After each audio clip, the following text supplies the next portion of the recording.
तलवारबाज बहू। बचपन का शौक समझ निक्की के घर वाले उसका एडमिशन फेंसिंग कोचिंग में करा तो देते हैं, पर कुछ सालों बाद वही शौक जब उसका जुनून और सपना बन जाता है तो सब उसके खिलाफ हो जाते हैं। और लड़की के हाथ में तलवार दो ना, अब मैडम तलवारबाज बनना चाहती है।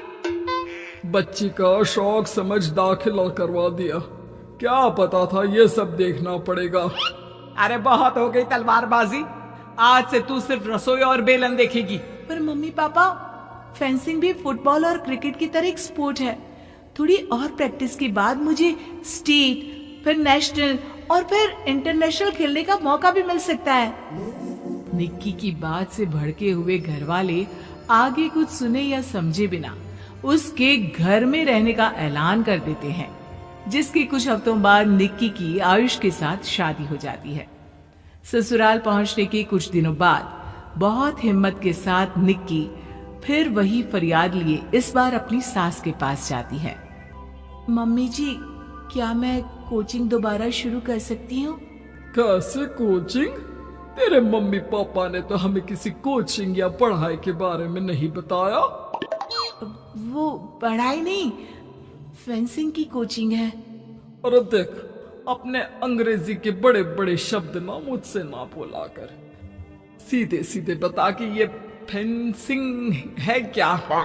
मम्मी पापा के साथ अपने एक्सपीरियंस के बाद निक्की कोई रिस्क ना लेते हुए सास से झूठ बोल मंजूरी ले लेती है, और इसी के साथ निक्की के सपनों की दुनिया शुरू हो जाती है, जिसमें अब वो सुबह उठ जल्दी जल्दी घर का सारा काम खत्म करके ज्यादा से ज्यादा समय अपनी फेंसिंग प्रैक्टिस में बिताने लगती है। इसी तरह महीने बीत जाते हैं। वाओ, आई कांट बिलीव, जो सपना एक बार नामुमकिन लग रहा था, आज मैं उससे सिर्फ 2 हफ्ते दूर हूँ। निक्की, तुम बहुत अच्छा कर रही हो, बस अपने फॉर्म को खराब मत होने देना, और नेशनल्स का मेडल तुम्हारे गले में आना पक्का है। इस बात को सुनकर निक्की नेशनल गेम की खुशी में झूमती हुई जैसे ही उस शाम घर पहुंचती है तो आयुष को पैर में प्लास्टर के साथ सोफे पर बैठा देख परेशान हो जाती है। ये क्या, कैसे हुआ? किसी ने मुझे फोन क्यों नहीं किया? ऑफिस से आते हुए रास्ते में किसी ने टक्कर मार दी, इसलिए बहू कल से इसके ठीक होने तक तो कोचिंग से छुट्टी ले ले, डॉक्टर ने पूरा बेड रेस्ट बोला है। पति की हालत और सास की बात से हैरान परेशान निक्की आगे कुछ बोले बिना अपने कमरे में चली जाती है। अब मैं क्या करूंगी?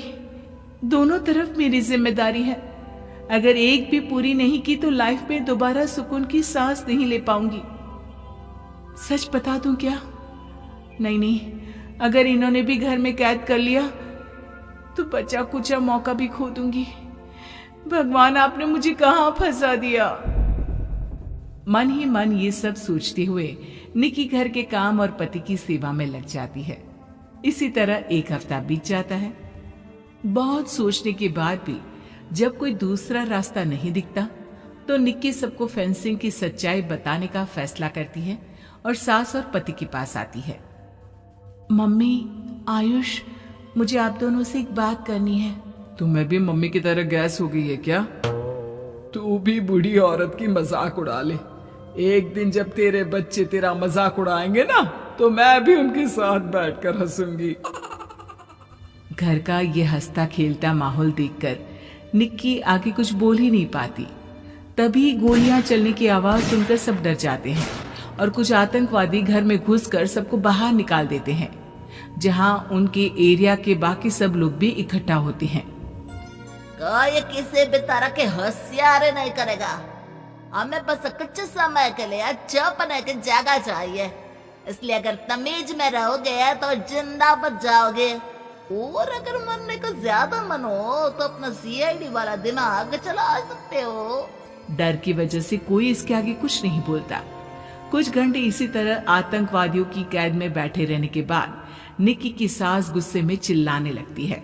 अरे तुम कलमुहों को आम लोगों को परेशान करने के अलावा और कुछ नहीं आता क्या? मैं कहती हूँ, अरे एक एक को मेरी बद्दुआ लगेगी, कोई जिंदा नहीं बचेगा। ये आप क्या कर रही हो मम्मी?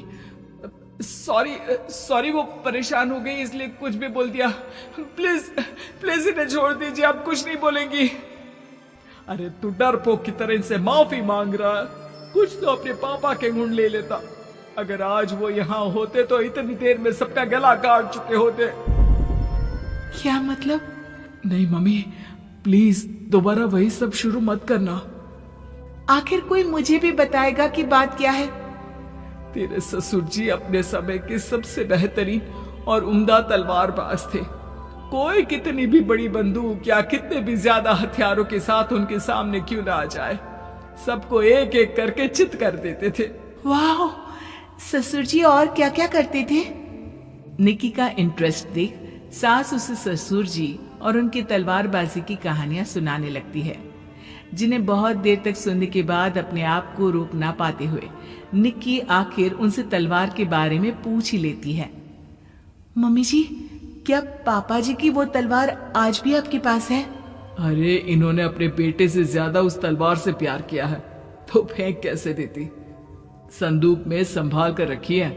आयुष की बात सुन निक्की की आंखें चमक उठती हैं और वो सब कुछ भूल तलवार निकालने की बात कर बैठती है, जिसे सुन बाकी दोनों की आंखें फट जाती हैं।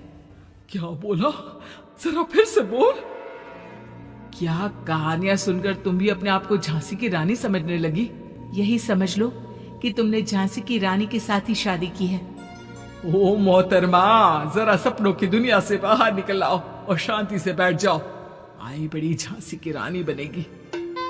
माहौल की गंभीरता और सास आयुष का रिएक्शन देख निक्की के पास उन्हें सच्चाई बताने के अलावा और कोई ऑप्शन नहीं बचता, इसलिए वो बिना कुछ सोचे समझे और देर किए उन्हें पूरी सच्चाई बता देती है, जिसे सुन दोनों भौंचक्के रह जाते हैं। और इसी के साथ अगले हफ्ते मुझे नेशनल्स खेलने का भी मौका मिला है। भरोसा कीजिए, मैं कर सकती हूँ। निक्की की बातों से अभी तक सदमे में बैठे आयुष और सास उनकी तबीयत खराब होने का बहाना बनाते हैं और दवाइयां लाने के बहाने घर के अंदर जाने की बात करते हैं, जिस पर एक आतंकवादी भी उनके साथ घर के अंदर जाता है। निक्की दवाइयां लेने के बाद बाथरूम का बहाना बनाकर सास के कमरे में पहुंच जाती है। अब क्या बाथरूम भी साथ चलोगे? यहीं कमरे में रुको। 5 मिनट में बाहर नहीं आई तो अंदर आकर सारी गालियां सिर में उतार दूंगा। निक्की बाथरूम के अंदर चली जाती है। अब क्या करूं? तलवार कैसे निकालूं? मुझे किसी भी तरह इससे छुटकारा पाना होगा। सोच निक्की, जल्दी कुछ सोच। कुछ देर परेशान बाथरूम में इधर से उधर घूमने के बाद निक्की की नजर फर्स्ट एड बॉक्स पर पड़ती है और वो तुरंत उसमें से कैंची निकालकर उसे छुपाते हुए चुपचाप बाहर निकल आती है। हो गया तुम्हारा सारा नाटक खत्म। अब चुपचाप ये दवाइयां उठाकर बाहर चलो।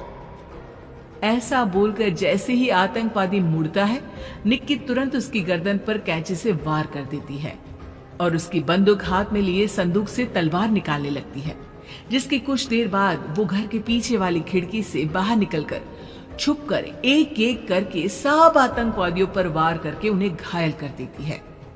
अब सारे पब्लिक की कैद में आ जाते हैं।